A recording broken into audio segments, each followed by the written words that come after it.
फानूस बनके जिसकी हिफाजत हवा करे, वो शमा क्या बुझे जिसे रोशन खुदा करे।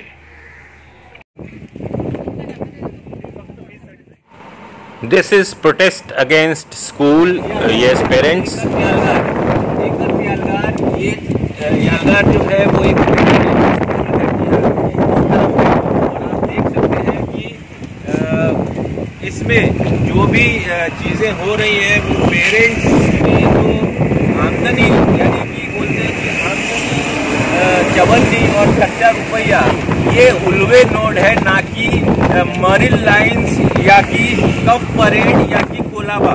पहली बात तो education system should not be industrialise, उसको कमर्शियल कर दिया है। एजुकेशन जो कि नोबल हुआ करता था प्रोफेशन, टीचर्स का एक नोबल प्रोफेशन हुआ करता था, इसको लोग एक अच्छी नज़र से देखते थे, मगर आज ये जो है वो पैसों के ऊपर चलने लगी है।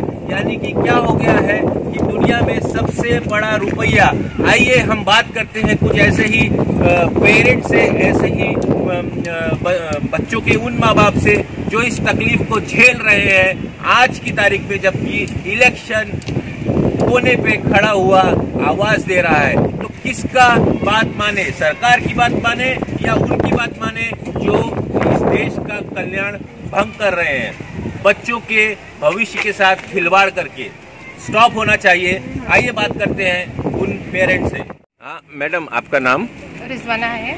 रिजवाना जी, ओके। हाँ बताइए मैडम।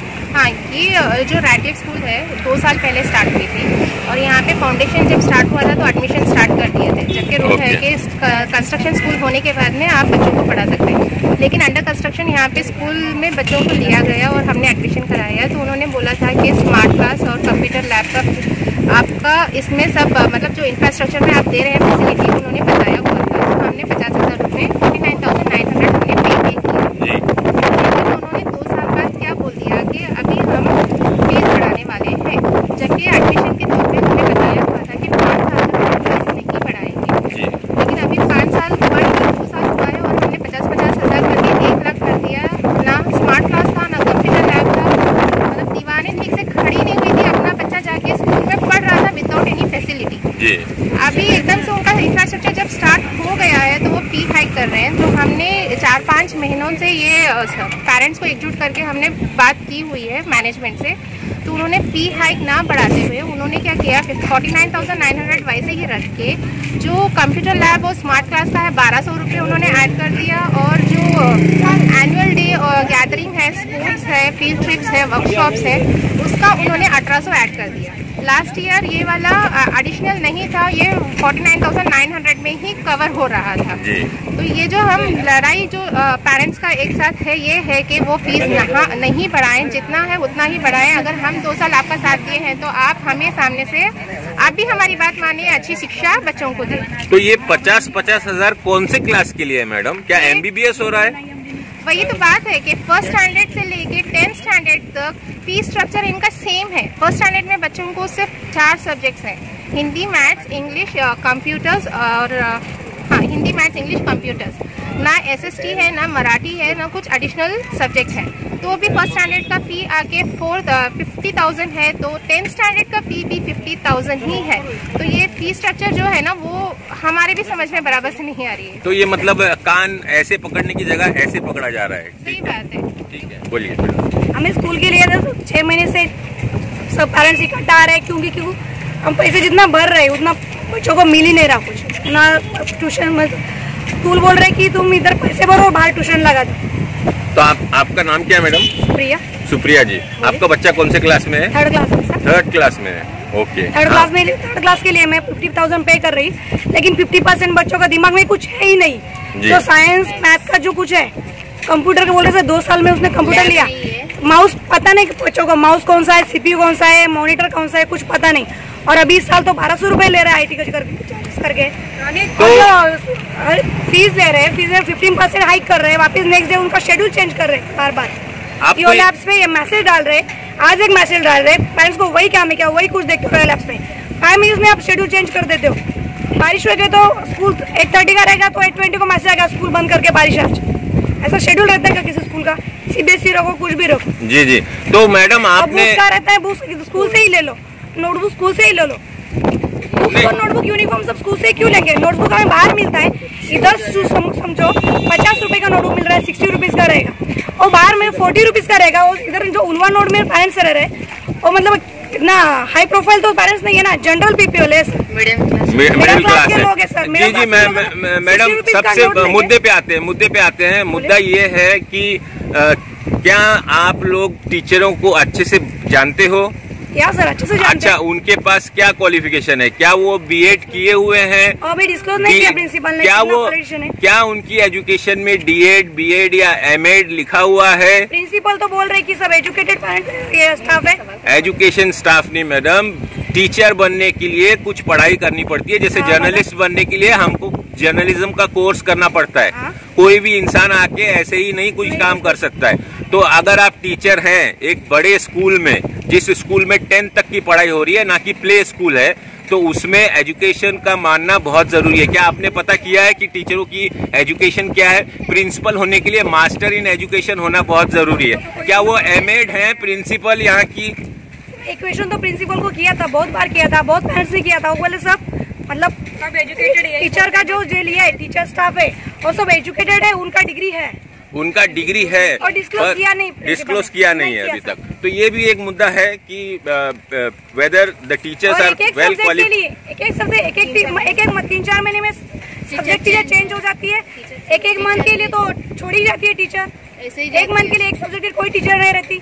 अच्छा, ये सब चीजें हैं। फीस कम हो, बच्चे लोगों को अच्छा एजुकेशन मिले, और जितने भी टीचर्स हैं उनके जो क्या क्वालिफाइड है, क्या है, उनके बारे में भी हम लोगों को पता चले। कितना फीस बढ़ाया गया? हम फीस तो एक्चुअली हम लोग लास्ट टाइम 45 समथिंग हम लोगों ने फीस भरा है, 49,000। अभी भी वही फीस है, उसके ऊपर हम लोग 15% और बढ़ाने की बात कर रहे हैं।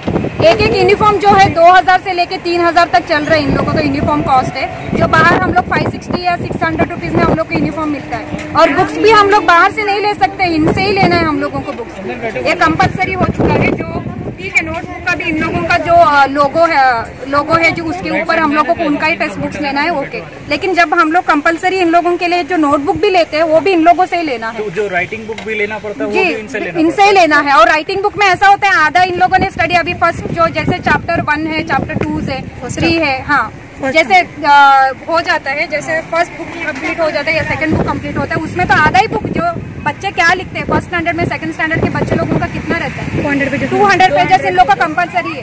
100 पेजेस रखो, हर बुक से इन लोग का 200 पेजेस है। तो बच्चों को एजुकेशन भी नहीं मिल रहा है। वहाँ पे हम लोग कोई भी कंप्लेंट करते हैं बच्चे लोगों का, यहाँ पे ये लोग सुनने के लिए कोई नहीं बैठा है। टीचर्स पढ़ते हैं, साइन करके दे देते रिटर्न। इसका मतलब क्या है? चेक भी नहीं करते, कभी हाँ चेक भी नहीं करते हैं। एल्मनेक जो बुक रहता है इन लोगों का, एल्मनेक जो बुक है जिसमें हम लोग का डायरी बोला जाता है नॉर्मली। ये लोग जो फ्रेंच वर्ड कौन सा वर्ड यूज किया पता नहीं है। जो डायरी में बच्चे लोगों के लिए हम लोग नॉर्मली लिखते हैं, मैम आज बच्चा नहीं गया है, उसका नोट्स हम लोग को 3 दिन के बाद मिलता है। इन लोग का जो भी ऐप में मिलता है। तो मेरा एक सवाल है मैडम, जी बोलिए। सभी लोगों से जितने पेरेंट्स बोलिए, अभी जो फिर से एक एडमिशन का मौसम आने वाला है, अभी न्यू एडमिशन का, तो आप लोग क्या सजेशन देंगे? Sir new admission already start हो चुका है। मैं पूछ रहा हूँ, तो जो नए एडमिशन कराने आ रहे हैं उनको आप क्या सजेशन देंगे? जो नए पेरेंट्स हैं उनको क्या सजेशन देंगे यहाँ एडमिशन कराएं? हम लोग पेरेंट्स से यही रिक्वेस्ट करें, जितने भी पेरेंट्स ये हमारे ये माध्यम से आप तक पहुँच रही है, तो हम लोग यही चाहते हैं कि आप लोग प्लीज आप फीस मत भरिए, सारे पेरेंट्स के साथ खड़े रहिए और इसके खिलाफ बात कीजिए, आवाज उठाइए, ताकि हम लोग ये फीस कम कर सके। और इसके लिए और आप लोग जितने स्कूलों के जो पेरेंट्स हैं सबको आना पड़ेगा। बिल्कुल सर, बिल्कुल। हम लोग अभी आगे जाके एक प्लान करने वाले हैं जिसमें सारे पेरेंट्स को हम लोग रिक्वेस्ट करेंगे, जिनको ये फीस जम रहा है वो लोग जाए, और जिनको नहीं जम रहा है प्लीज रिक्वेस्ट करती हूँ हमारे साथ आके खड़े रहे।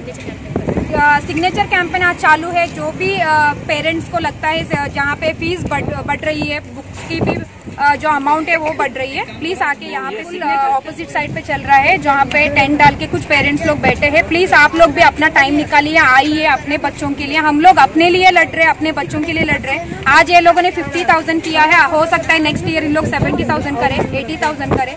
जो पेरेंट्स भर सकते हैं ठीक है, जो नहीं भर सकते हैं वो लोग अपने बच्चों को एक CBSE अच्छी स्कूल में पढ़ाना चाहते हैं, उन लोगों के लिए क्या होगा? प्लीज आप लोग आइए, हमारे साथ मिलिए और आवाज उठाइए। Parents are suffering and school is quite whether they are qualified. Election खड़ा है कोने पे, जी हाँ, कगार पे खड़ा है इलेक्शन, और यहाँ एजुकेशन की हो रही है त्रासदी। जी हाँ, पेरेंट्स हैं परेशान पैसों से। ये है उल्वे नोड, जी हाँ, नवी मुंबई का और रायगढ़ पनवेल का एक इलाका, जहाँ पे एजुकेशन सिस्टम इतना महंगा, और सीबीएसई स्कूल, क्या ये सीबीएसई स्कूल की गाइडलाइंस फॉलो कर रहा है, ये पता करना बहुत ही ज़रूरी है।